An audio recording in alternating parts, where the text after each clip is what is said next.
today's. I'm going to start again because I was interrupted. Hi, I'm Michelle Gregson, and I am a board member on Westchester Jewish Council, the convener of today's Marketing Roundtable. WJC is the umbrella organization for 135 Jewish organizations, schools, and synagogues which operate in Westchester County, the 8th largest community of Jews in the United States, numbering 150,000. We not only connect, convene, and strengthen relationships among Jewish organizations, but also work with other ethnic and faith-based groups, elected officials, and the community at large. Our 29 signature roundtables gather on an ongoing basis to convene professional and volunteer leaders on topics such as marketing, synagogue life, Israel, interfaith and intergroup relations, government relations, LGBTQ community, security, racism, and more. So as I said, I'm Michelle Gregson. In addition to my role with the council, I was the chair of Westchester Women for UJA. I'm on the Women's Executive Philanthropy Committee in New York for UJA. I am the chair of Friends of the Chappaqua Performing Arts Center, and I am the creator of Jewish Women of Westchester on Facebook. If you're not on that, I encourage you to do so. It's an interview Facebook group. So I am so pleased to introduce my incredibly talented and successful friend, Stacey Cohen. Stacey is an award-winning brand professional who earned her stripes on Madison Avenue and at major television networks before launching her own agency, Co-Communications, a full-service PR, marketing, and design agency with offices in New York and Connecticut. Stacey specializes in finding, cultivating, and perfecting brands. She is a TEDx speaker and author in the realm of branding and marketing and is a contributor at the HuffPost. Stacey has been featured in Entrepreneur, Forbes, Crain's, and Success, among other national media outlets. You'll have plenty of time to ask Stacey questions after her presentation. So take it away, Stacey. Thank you so much. And I have to thank you, Michelle, for your warm welcome and for both you and Lori for inviting me to talk about my favorite topic today, which is marketing. And let me just share my screen. Just give me a moment.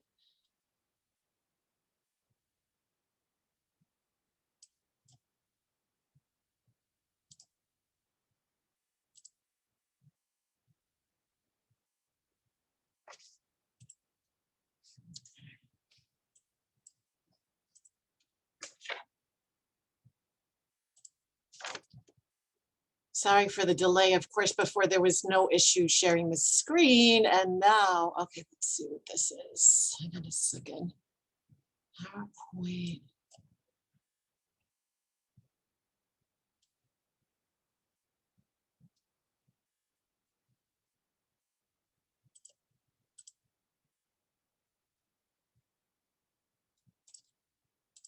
This is very strange because we all know that I was able to share the screen before. I'm still co-host. Yeah. Here, let me make sure. check one thing. Hang on. I just want to make sure that the document is open. And it is. So let me just come back.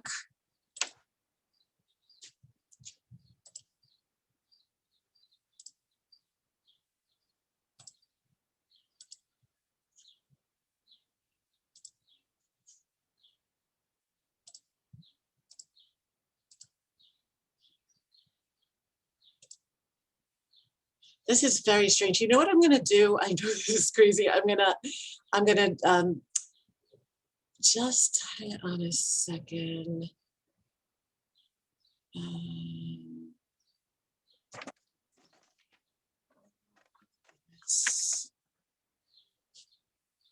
Anybody want to sing a song in the meantime? This is so strange. I know, of course, it was like impeccable before. You did it in 2 seconds. I'm happy if you want to send something to me and I could share it. I don't know if that's going to help. Hang on a second. Let me just get back into Zoom. Okay, here, let me just try this. Yep. We shall get through this. Be positive. So a second, shoot all windows.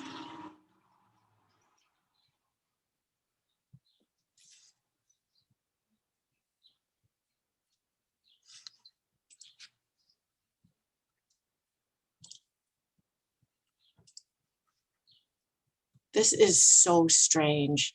You know what? I am actually, let me fly this over to you.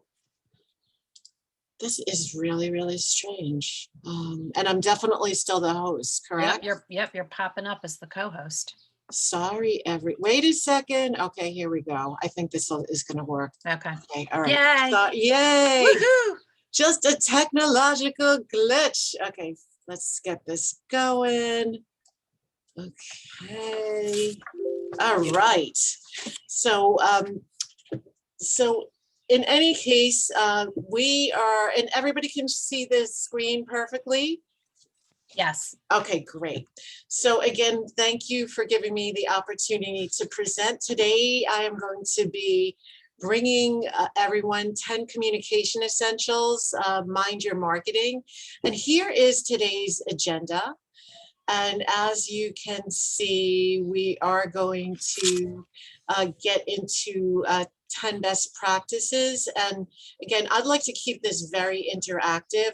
I'd probably prefer to keep the questions to the end, but if you have a burning question, please put it in the chat because I don't want you to forget it. So let's first talk about shifts in consumer behavior. So we all know that the pandemic has created dramatic shifts in consumer behavior, really in all areas of life, from how we work, to how we learn, to how we shop. It's changed everybody's media consumption. And of course, it has accelerated digital and e-commerce. And we really, I just want to also show you this slide. If you look at the daily time spent on media, and again, these are internet users age 16 to 64.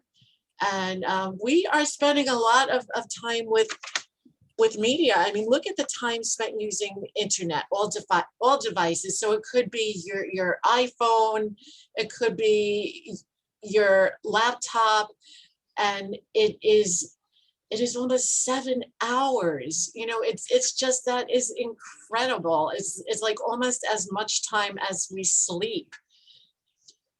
And so what that has required is for us to need a really pressing need to understand and address the changing needs and adapt our communication strategies accordingly. And here's the thing, we also need to keep into account that Gen Z, we're experiencing a Gen Z takeover. And many of you may have Gen Z kids or millennial kids. And this is the cohort, the ages that were born between 1995 and 2010. This is approximately 20% of our population. And they are true digital natives. They're the most racially and ethnically diverse cohorts. And, you know, very similar to millennials, Gen Z support purpose-driven brands. So again, we're seeing that this both in millennials, but it's definitely followed through to Gen Z. So again, you know, we need to think about this and we need to look at their behaviors and how they are spending their money and also donating their money. Really, really important to see. So I've had a mantra throughout the pandemic, because you know how we always say, if you keep doing the same thing, you're going to get the same result. Not true anymore. If you keep doing the same thing, you will not, and I emphasize, will not get the same result. You're going to be stuck in reverse. I know this sounds harsh because sometimes it's, you know, we get very habitual, but we've all got to get out of our comfort levels, because the new competitive advantage is innovation and change. So I know for ourselves as a marketing firm, we had our clients' marketing plans formulated through 2020, but they had to be thrown out the window. You know, again, I as a marketer, again, I look at things differently in any case, but I guess, you know, I've always known that that we need to make our clients or the organizations we work with stand out from the clutter. And just an example, I know there's you know, there's several synagogues here, and I'm going to try to make this as applicable as possible. Several years back, we worked with the United Hebrew Geriatric Center in New Rochelle. And I'll never forget, the executive director approached me and she said, Stacey, we have this cyber senior program, and it's incredible. These 95-year-olds are learning how to email their grandkids and get online for the first time.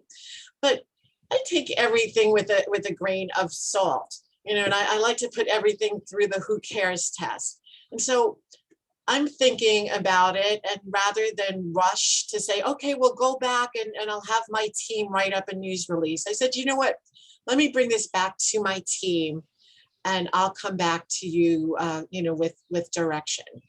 So in any case, went back to her the next day, I said, this is what we're gonna do. If we just send out a news release talking about the cyber senior program, being implemented, it's not going to get much play. So we need to amplify it. So basically what we did is we decided, I suggested we have a graduation ceremony.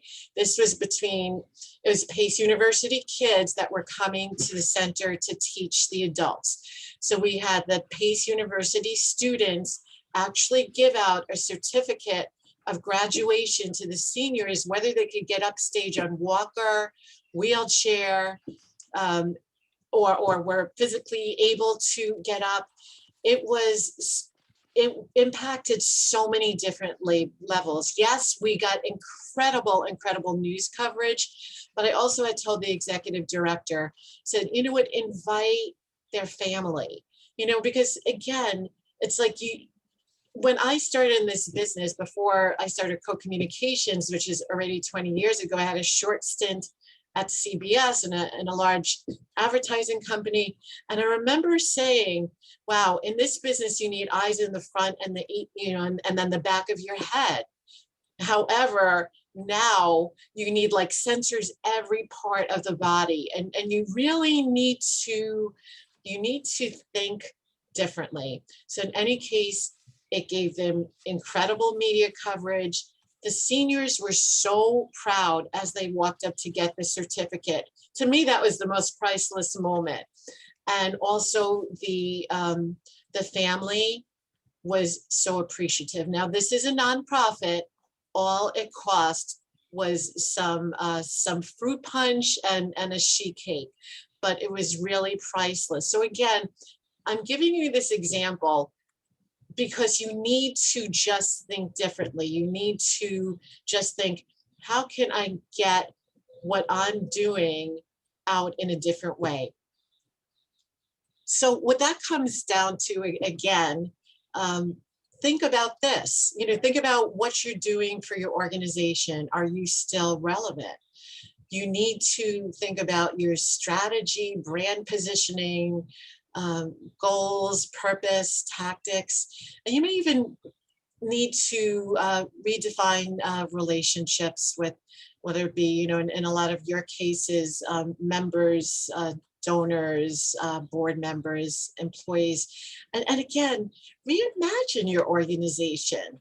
Look at other organizations that are doing it well. And you know, sometimes a light bulb will go off. And I'm a firm believer, I love brainstorming. It's like, you know, develop a think tank of people that are creative. And it's the exchange of the ideas that that allow you to come up with just incredible ideas that will get your message out there. And again, a lot of marketing in the moment now in real time. And I think, you know, the biggest thing is that be disruptive. And I totally understand. Some of you are probably thinking, Stacey, the rabbi at my synagogue, he, you know, he would not be comfortable, you know, jumping off the roof in a bungee. You know, I'm not saying to do that, but just think differently. What can you do that will really not only grab attention, because that's not what it's about, but also engagement and ultimately conversion. So I want to get into the 10 communication essentials, and then I would love to have a very lively conversation after. Okay, so number one, you need a strategy with clear goals. And again, when we went into the pandemic, all of our clients' marketing plans went out the window. We work with an elder care attorney.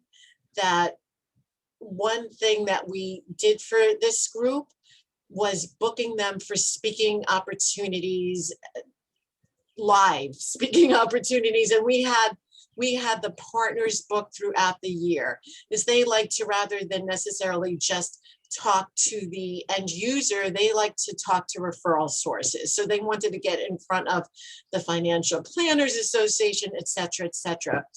And I remember saying to, you know, one of the lead attorneys, you know, we're going to pivot. We're going to create a Facebook live stream. And this goes back to the last slide, because he and the rest of the team were so not comfortable. But here's the thing, after a while, it's like anything else, you know, you gotta, it's like bike riding. Many of us didn't know how to ride a bike. You just, or if we're falling, you gotta get right back up.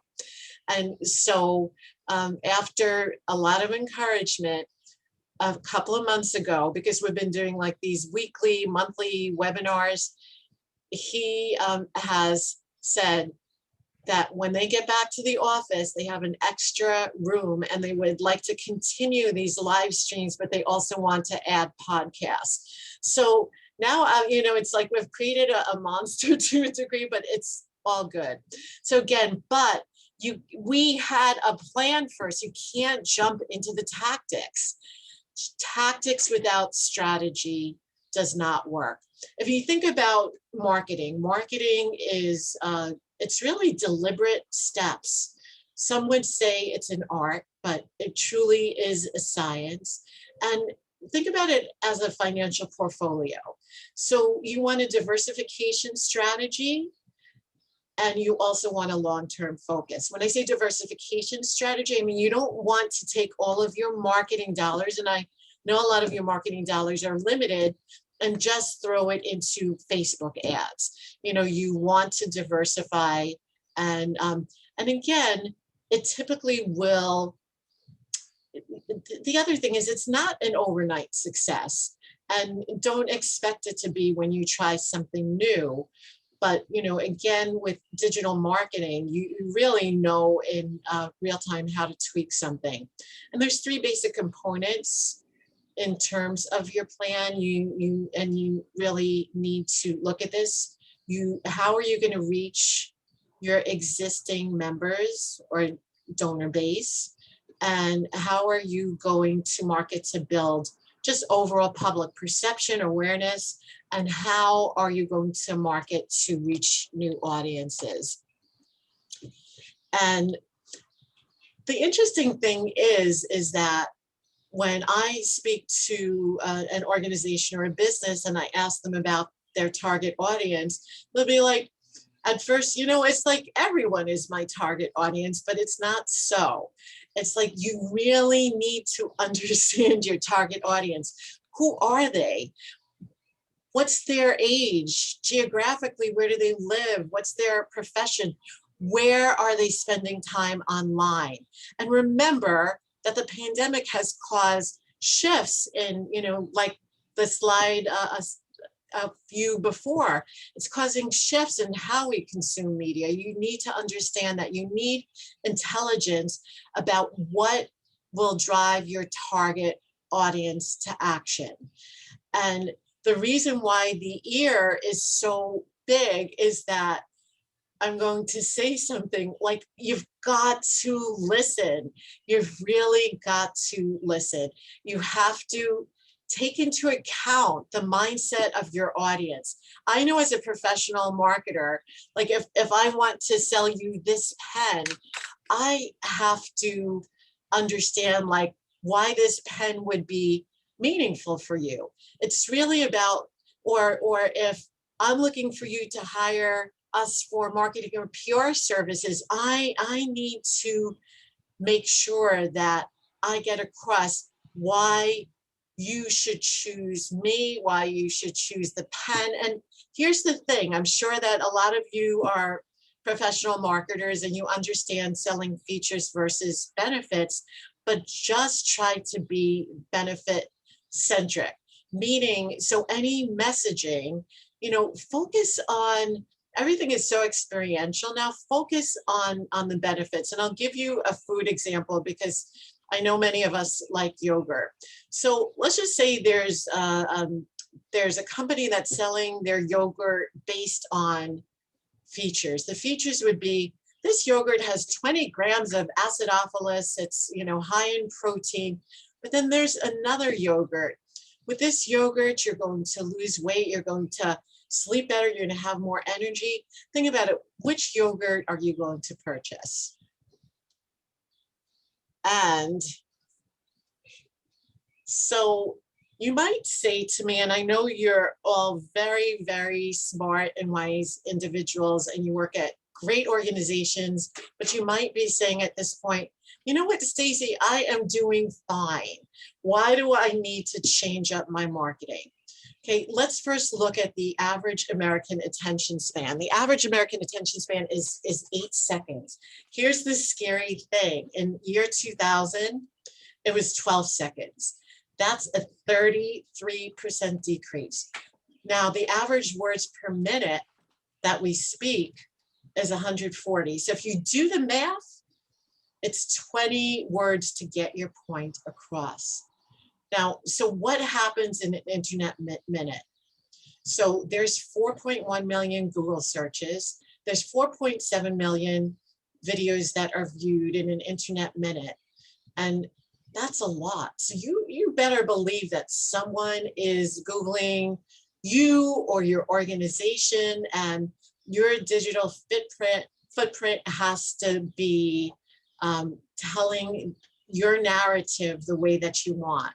And it really comes down to that you have to be a master of first impressions. You've got to get to the point fast and make your communications crystal clear. We happen to work with a lot of nonprofits who we helped navigate through the pandemic, and they would take a stab at writing, let's say, like an email, to continue the communications, because of course all of the events went bye-bye. And I knew when we received the emails that they would be very long and cumbersome, and we had to just drill it down to what was going to be relevant to their audience. So if you have one takeaway from today and can apply it to anything and everything, I would say add value, not clutter. And this goes back to the declining attention spans. We need to make an emotional connection. 80% of purchase decisions are based on emotion. Again, it's about building relationships. Your members, your board members, your clients or patients, they need to like and trust you and your organization. And so you really need to be front facing. And again, I'm sure all of us as marketers, you hear B2B and you hear B2C. Honestly, these days it's human to human. It's about recognizing others, making them feel important. That really is the essence of human nature, and making sure that you're communicating with them often. So it follows that your network is your net worth. So as a professional marketer, I'm often asked, this is like the number one frequently asked question that I get. Stacey, how do I get more clients? Or if it's a nonprofit, how do I get more donors? If it's a healthcare entity, how do I get more patients? I always put up the stop sign and say, well, before we go there, tell me about your existing base and network, because they truly are your pot of gold. So only you know the answer to this. Are you really curating and investing in relationship building? And the pandemic, and even now, because we're still not fully out, but what a great time it is to reinforce existing and revive past relationships. And to that point, it's also about collaborations. And here's the thing about collaborations. I feel that collaboration with other strategic partners is a win-win. And I know you might be thinking, yeah, but it's, what if we lose, for example, for a synagogue, what happens if we lose like our members to the other congregation? It may happen occasionally, but I think you will get more than you will lose. There's actually a great example of a California synagogue who did this big collaboration. You can definitely check them out. They have 30 partners, and 25 of them are synagogues.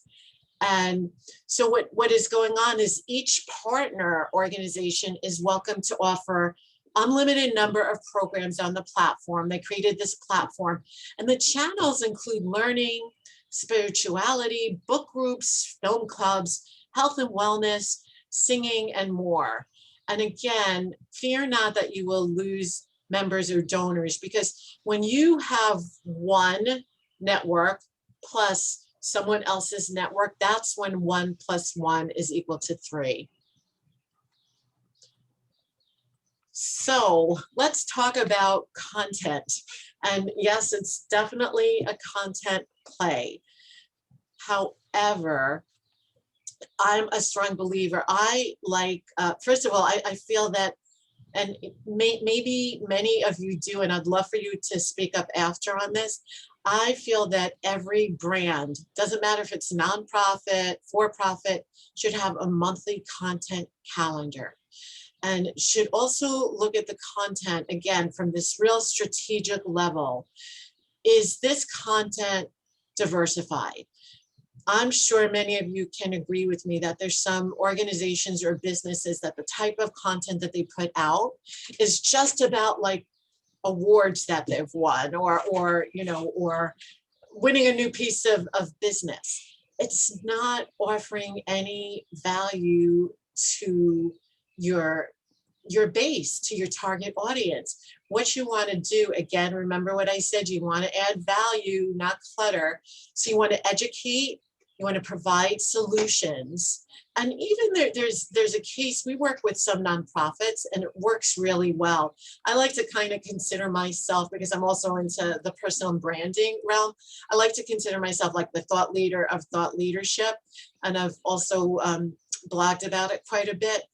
But there's a real opportunity to have your CEO, executive director positioned as a thought leader, subject matter expert. So make sure that they could comment on something that's happening in the news. I call that newsjacking. And again, they could get out there talking on panels, be quoted by media. And remember, content is more than words. I am such a, as you can see from my PowerPoint, there's really not that many words. There's many more visuals. Here's a study that was done, I think that will be interesting to you. They sent to a certain sample size information and found that 3 days later, there was 10% recall. They took the same information and they paired it with a visual. And 3 days later, there was 65% recall. So as you're thinking about your content, think about how can you really make it striking with visuals. And again, relating to content, before you even send out an email or hit post, like I said before, put it through the who cares test. Really in all your communications, I like to, I guess because I have such a strong background in media, I almost like to think in terms of news value between 1 and 10. Unless it has like a 9 or 10, probably going to go back to the drawing board. And so here are some of the types of content. And by the way, I'm happy to make this PowerPoint available. I can send Michelle or Lori a link and I can share it with you, happy to do so. But I guess like even as you look at this, you know, think about what here are you doing? I'm sure most of you are doing email marketing. Hopefully you've been doing some webinars, news releases. What can you add to your toolkit? And, you know, so even like as you look at email, like, are you really looking, and you know, it's probably either in Constant Contact or MailChimp, but are you looking at the analytics? Do you know like the open rate? So again, you need to create a wow subject line. And it's really okay to show some, you know, some personality. You know, again, it's that human to human. People want to do business with humans. And so just keep in mind, whether you're developing articles, blog posts, or video, just make sure that the content is, I have a word for this. I use the initial C, but it's SEA. So it's got to be shareable, it's got to be engaging, and it's got to be actionable. Go back and even like look at your website and, you know, through a different lens and say to yourself, do I have the right call to action on the website? Do I have enough calls to action? And again, you need to look at all of your content and, you know, through this lens. So again, I want you to consider all touch points. And you really want, you can also call it like multi-channel or omni-channel, which is marketing across several platforms. So it could be social media, it could be email, blogs, but this truly creates better results. And I'm sorry, but I'm going to share another statistic. The engagement rate when you have a multi-channel approach is 20% versus 5% single channel. So if you are going about your marketing in a single channel, please figure something out to add a channel or two, ideally at least 3. I want to talk a bit about video. I am a huge proponent of video, and I truly believe it's the most important marketing tool and trend. And it really has been for a couple of years. I don't know if you ever heard the data, and this is going back a while, from Forrester, that 1 minute of video is equal to 1.8 million words. And you want to, again, well, I would also love to know, and if you wouldn't mind putting in the chat, how many of you are using video? If you could just say yes, no, not yet. I'd love to see that. video is truly the future of social media content. Why? Because it drives higher engagement. In fact, and you can see, I do love my studies. Cisco did a study in 2022 that 82% of all content will be video. I'm sorry, they didn't do a study in 22. In 2022, 82% of all content will be video. That's huge. The other thing is that when you use video on your website, it has that sticky factor, right? So people will stay longer and they'll come back more frequently. And you can easily go into Google Analytics and see that. And so I want all of you to know that live streaming is here to stay. And whether you do the live streaming on Facebook, Instagram, LinkedIn, you know, your audience is getting used to interacting in real time. And think about how you can use video again, because I always say, you know, leverage these marketing assets in different ways. So, you know, you can take a video thumbnail and throw it into email marketing campaigns. And you can also use the word video in a subject line, which, by the way, it increases the open rate by 19%. And again, add video to your social media posts. And then you could use audio from the video for podcast episode and vice versa. And also, just so you know, and I'm sure this won't be a surprise, that short video is definitely a preference. When I say short, I generally do not like to go over 2 minutes. As a matter of fact, I think 90 seconds is great. And lastly, just in terms of considering all your touch points, and I know I stayed with video, but I just want you thinking that way, is that even think about your email signature line. Like, that's really valuable real estate. Is there something that, you know, is there a call to action that you can put under your signature line? And again, here's the thing that we all know about marketing communications. You can't like turn the volume up and then just walk away. It doesn't work. You've got to make noise. You need to think of yourself as a news channel. But one caution before channel selection, consider your target audience, because again, their preferences have shifted. And then once you figure that out, then you can use your selected channels to amplify your brand. And you really need to do this consistently. Like I said, I love monthly content calendars, but you also want to share testimonials, achievement, success stories, valuable, and I underline valuable content, professional speaking, and media coverage. And then last but not least, we can just talk a little bit about the tools. You know, unless you assess what's moving the needle, you won't have the intelligence, you know, to fix it. And so you need to understand your analytics and refine it accordingly. You know, again, so if you're sending an email and, you know, like A/B testing, if one subject line doesn't seem to work, try another and see if you can get the open conversion rate up a little more. And then you should also be monitoring your brand. There's a lot of tools. There's everybody should have their organization of course on Google Mention. I don't know if any of you use SSI, which is social, you know what, I can't even remember what the acronym is. Wait, Social Sales Index. So if you're on LinkedIn, like I'm heavily on LinkedIn, and it's really interesting. So it actually measures the strength of your LinkedIn profile, and it compares you to others within your industry. And all you have to do is, with this link, you have to just paste it in a browser and you will see your social sales index, you know, how you compare to others. But again, measuring is really critical.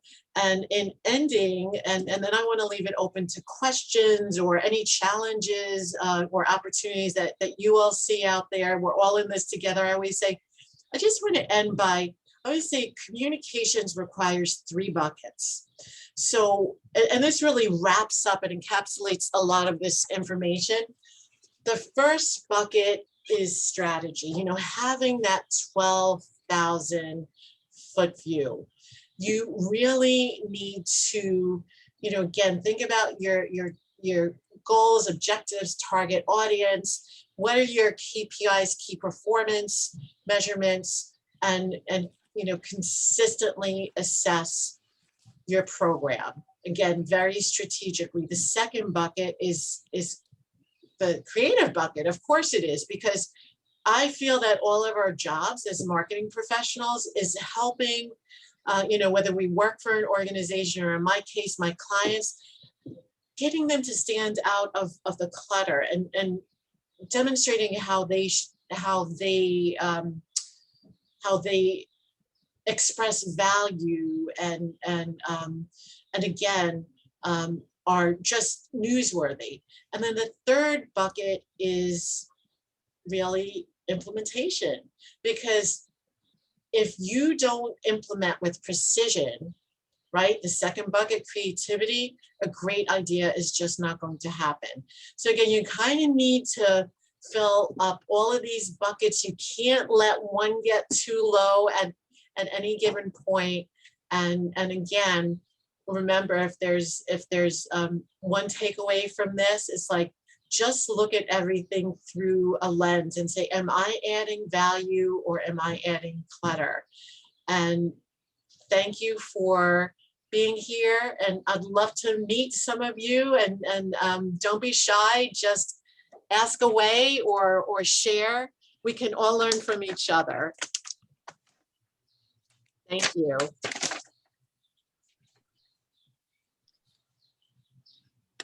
If anybody wants to ask a question, they may unmute themselves.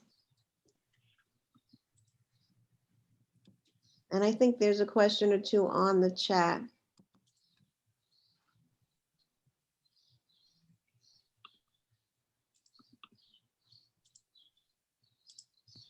Let's see.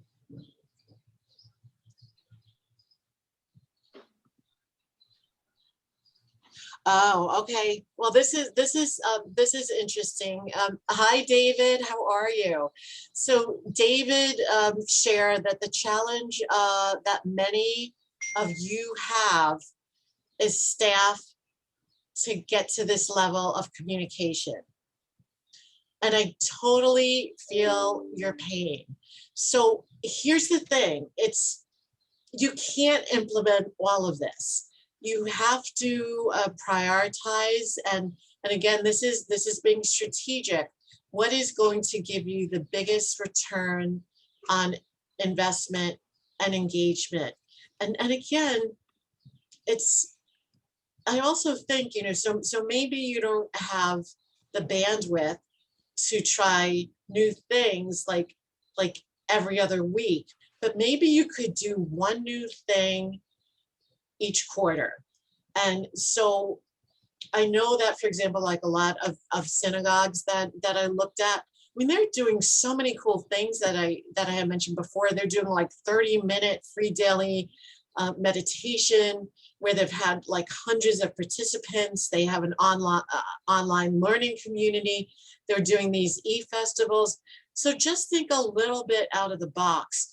And David, I totally understand, you know, where you're coming from. There are more reasonable resources. I know of some people that swear by Upworks, you know, that can certainly help you. But here's the thing: you all need to take advantage of national organizations like the Institute for Jewish, I have it written down, so excuse me, like the Institute for Jewish Spirituality, which is IJS, the Hadar Institute, Limit North America, and others, because they are making available high caliber content. And I read something that the demand is at an all-time high across the board, because perhaps rather than creating your own content, this content is out there for you.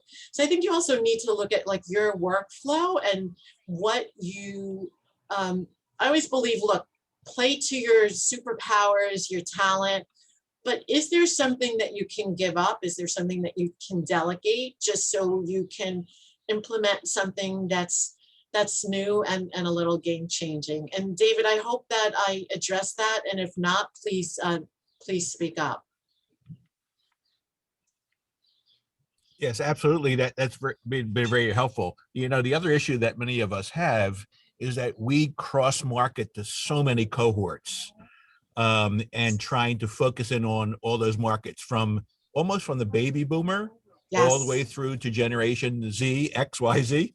And it's really complicated for many of us trying to message in a way that we can share the important projects, programs, activities of our organizations in such a cross reference of cohorts. Yes, that definitely, you know, because again, a lot of organizations or businesses will have, you know, much more narrow niche.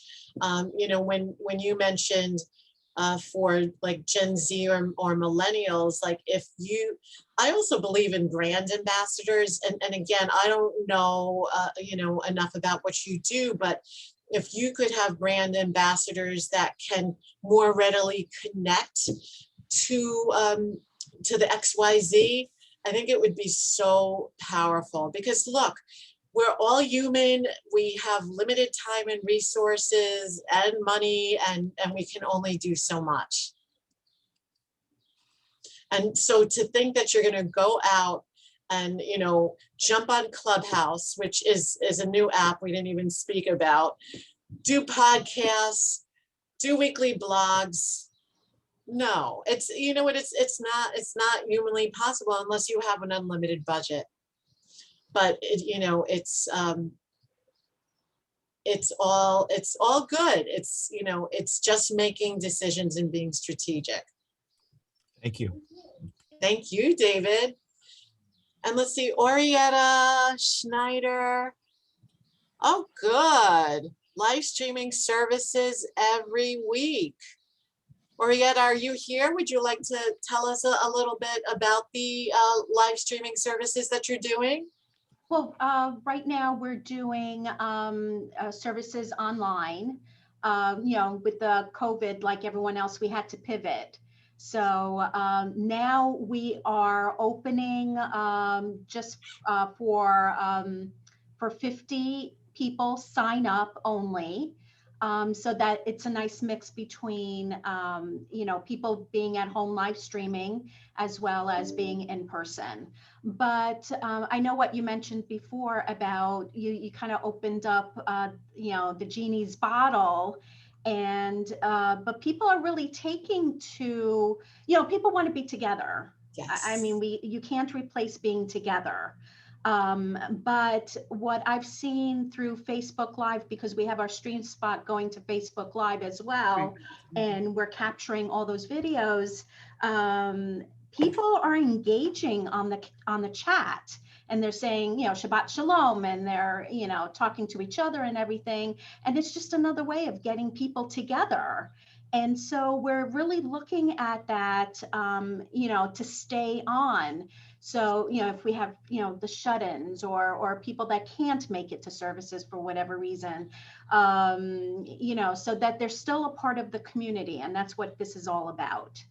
And another thing I mentioned is the daily check-ins by the clergy, which we're thinking of expanding to other lay leaders. The fact that during the pandemic, when everyone was home, we had the clergy jump on daily, just for 2 minutes, and just share with the community. And now, you know, because there's an interaction there, we've brought it down to twice a week. And I think we're going to stay there, despite, you know, being able to come in, and the congregants are really taking to it and making. I love that. Talk about human to human. That is fantastic. Another thing is, I think there's a real potential, again, depending what kind of organization you have, to tap into the gifts of some of the members. Like perhaps they have a topic that they want to speak on. Exactly. You know, maybe there's a panel presentation of how the pandemic has impacted their business or their family life. You know, again, it's all about creating opportunities for engagement, but I love that because that to me is so intimate. And what you say is so true. There's nothing that replaces face-to-face.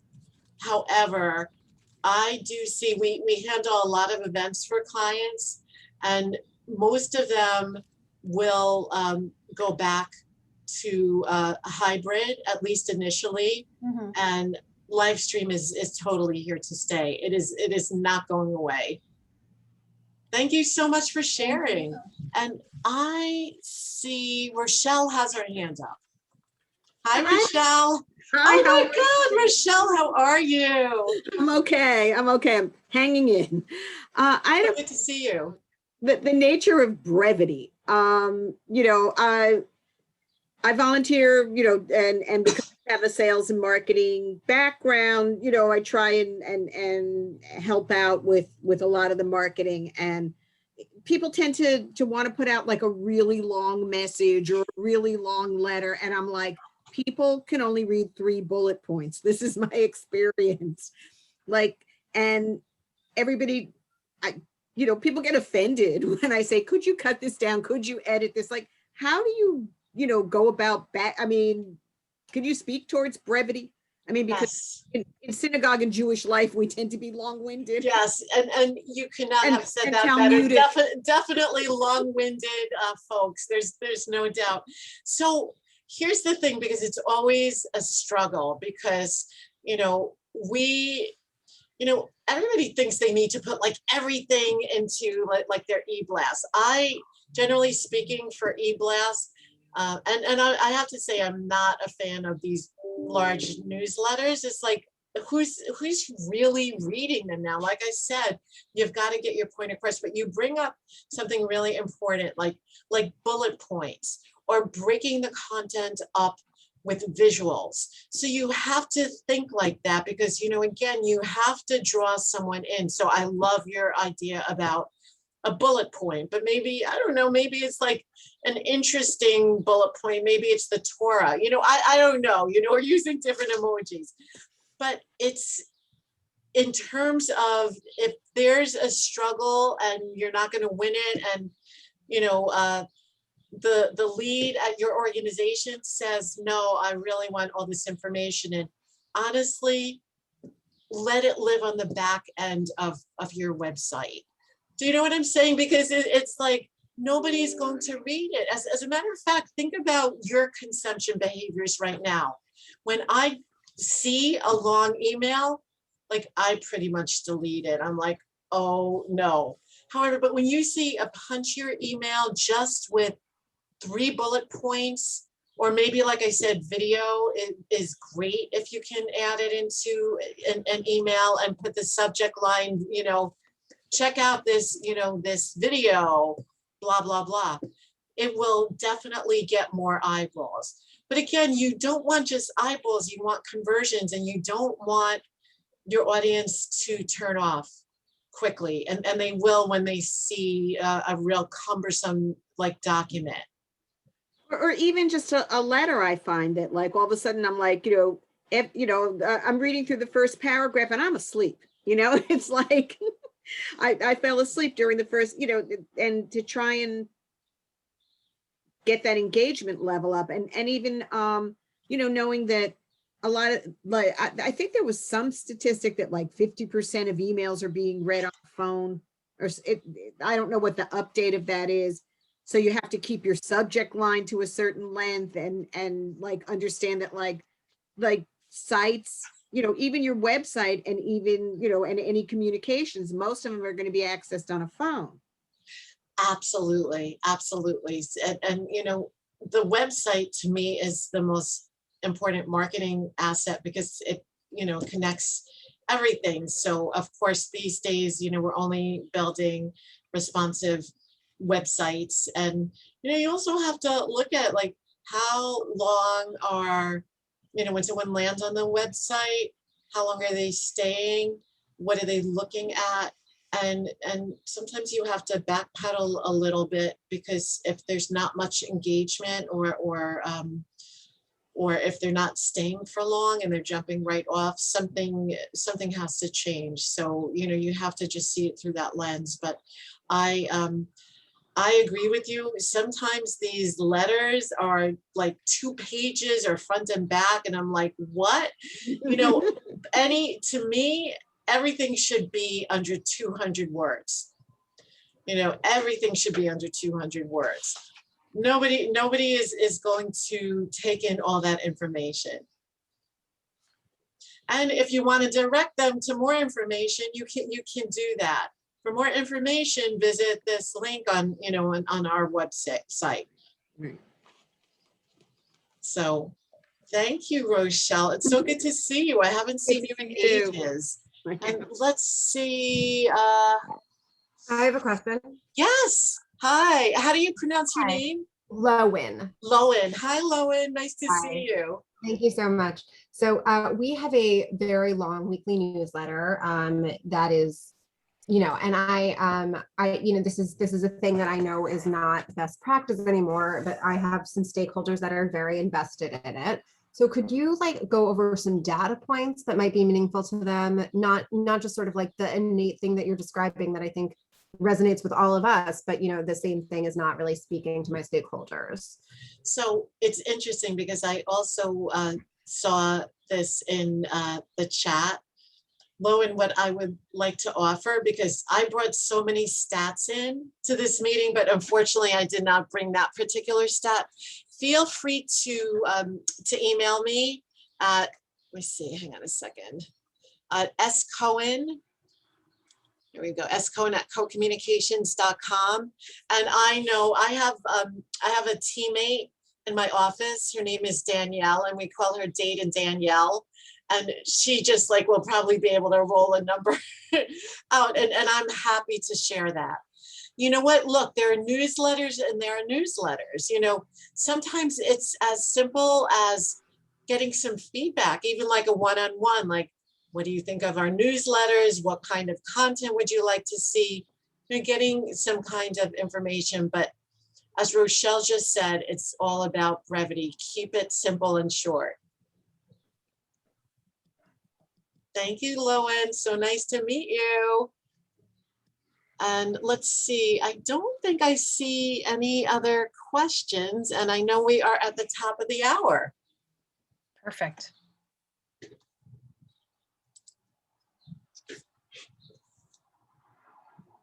Okay. So I want to thank everyone for coming today.